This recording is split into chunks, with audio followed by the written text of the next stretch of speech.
In August 2018, at the Fan Expo convention in Toronto, Canada, Stargate SG-1 fans heard the words they've been dying to hear for many, many years. Richard Dean Anderson, who played Colonel Jack O'Neill in Stargate SG-1, is up for a potential return to the Stargate franchise, should a worthy script merit his involvement. When asked by a fan about such an opportunity, Anderson replied, "Yes, immediately I would do that. I was thinking of dropping Brad Wright a note just to see how he was doing, and touch bases with him and see what his status is in all this. He's a brilliant writer. I really respect him a lot." While Anderson's comments could easily be attributed to hopeful musings in an energized convention setting, the greater context is just as important as the quotes themselves. More so than any time in the last decade, new live-action and in-canon Stargate is a real possibility, and with it, the return of Stargate Command heroes like the man himself, Jack O'Neill.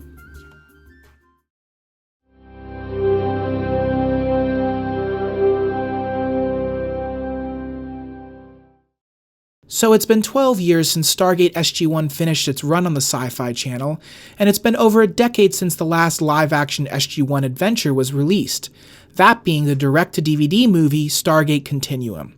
So it's been quite some time since we've checked in with Stargate Command. What have our heroes been up to? Honestly, that's anyone's guess. While licensed Stargate materials like the American mythology comics and Fandemonium novels have captured our imagination and given us a fresh taste of the galactic adventures that we miss so dearly, such properties are not technically canon.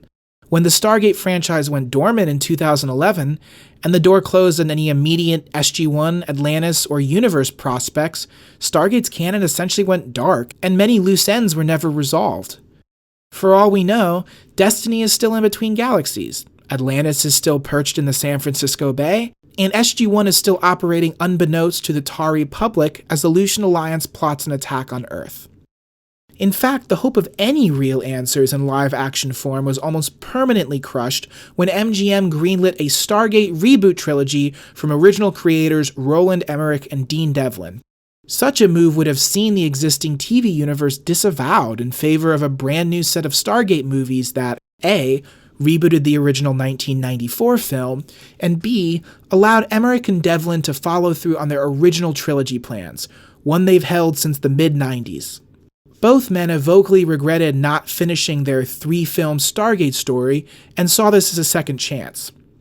Thankfully for fans of the TV shows, that trilogy fell apart back in 2016, and the reboot option itself was permanently shelved. So where does that leave us today? First and foremost, Anderson's comments are significant because the window for an SG-1 reunion is fast closing. Legends may be legends, but they aren't immortal. At some point, even if the actors are still alive, it will be too late to tackle another live-action Stargate SG-1 project. And Anderson addressed these limitations too, stating that, quote, "As far as punching the clock and going to work, I wouldn't mind doing a mini-series of some kind, something that had a clear beginning and end. I would do something along those lines." While a full season of television is admittedly not in the cards, Anderson added that, quote, "In all the series work that I've done, I've enjoyed the process, and I've enjoyed what's happened over a period of time, which is you become familial." He remembered his time on Stargate as being, quote, "surrounded by a group of great people. We all got to like each other and play off each other, and it became a real joy. I wasn't sad to leave, only because I was leaving for an excellent reason." And since his famed departure after the 8th season of Stargate SG-1, Anderson has been in a state of semi-retirement, a choice largely made due to the desire to spend more time with his daughter, Wiley. Future health issues and complications from surgery also kept him sidelined from rigorous full-time work in front of the camera, the kind he had experienced on Stargate SG-1. While he made occasional guest appearances on Stargate Atlantis and Stargate Universe in the late 2000s, those instances were few and far between, and he soon quit acting altogether. His last screen credit was for an episode of Don't Trust the Bee in Apartment 23, which aired in 2013. Although it is worth noting that he did lend his voice to the character of Jack O'Neill once again in the mobile game Stargate SG-1 Unleashed, released in the same year. But let's fast forward several years back to the present. His daughter is now in college and his health is vastly improved. It seems like, realistically, he might actually be up to the task. He was charismatic and in good spirits at the Fan Expo last month, and he carried a seemingly newfound interest in revisiting Jack O'Neill and the greater Stargate universe. Now, beyond actor availability and fandom nostalgia, is there really a reason for Jack O'Neill to make a return? Quite frankly, there is. Stargate Continuum was never supposed to be the last of Stargate SG-1, or the last of Jack O'Neill for that matter. Upon the heels of Stargate Continuum's successful DVD release in July of 2008, a third Stargate SG-1 movie titled Stargate Revolution was put into development. The story was alleged to be very O'Neill-centric and would deal with the public disclosure of the Stargate program, a massive step for the greater Stargate franchise. Furthermore, producer Joe Malozzi stated in his blog that Revolution would have seen the long-gestating romantic dynamic between Samantha Carter and Jack O'Neill come to fruition. So what went wrong?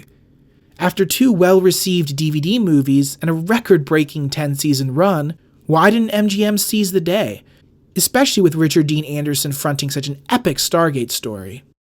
Well, to their credit, MGM did jump on the opportunity, but pre-production was short-lived, with the culprit being the economic downturn of 2008. Once the recession settled in, physical media sales plummeted, throwing both film and television distribution markets into disarray. Within a few years, the direct-to-DVD distribution model had all but imploded. Stargate Revolution, along with the Atlantis movie, Stargate Extinction, were victims of this downturn, initially put into a holding pattern, but then permanently shelved when Stargate Universe went off air in early 2011.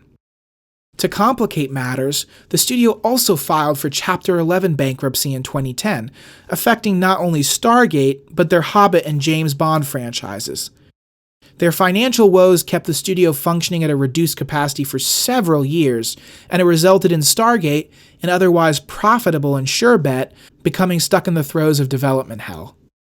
But the first ray of hope came around in the summer of 2017, when MGM announced it would be launching a brand new digital series titled Stargate Origins, along with a digital distribution platform hand-tailored for the Stargate franchise, the now famous Stargate Command. And, just last month at GateCon 2018, SG-1 co-creator and showrunner Brad Wright, who Richard Dean Anderson referenced in his earlier comments, announced that he's once again talking with MGM about the future of the Stargate franchise. Though the extent of such talks has not been disclosed, representatives of MGM on a variety of occasions have confirmed that various Stargate entities are in development behind closed doors. And again, it's reasonable to assume that all these rumblings are linked to actual conversations of substance that are a part of a greater strategic push to revive the Stargate franchise. Now, as far as O'Neill's potential involvement, it's worth noting that Richard Dean Anderson is not bound to what he said on the convention floor. There are many ways a deal like this could go awry, and an SG-1/Jack O'Neill return certainly isn't the most cost-friendly avenue to take. At the same time, a return of O'Neill and other SG-1 heroes is arguably the most prudent and logical step in restoring the Stargate franchise to its former glory. After all, Stargate became a phenomenon because of the charisma and soul of O'Neill and SG-1, and what better way to usher the franchise into a new era than to look back for one last hurrah with our heroes, using them to introduce a brand new story and fresh relatable characters that will carry the franchise for many years to come, long after Sam and Jack have retired to their lakeside cabin. And speaking of retirement, Anderson comically acknowledged the challenges of returning to an action-adventure franchise like Stargate, even if he ends up behind a desk. Quote, "It takes so much work to get there, and I'm so lazy. I'd want to lose about 25 pounds before I considered it again. I want to look like Carrie Elwes." Or in that case, perhaps Harrison Ford. In the meantime, stay tuned to Gate World as we look forward to this new era of Stargate, and hope, just hope, that Anderson's comments are a good sign of things to come.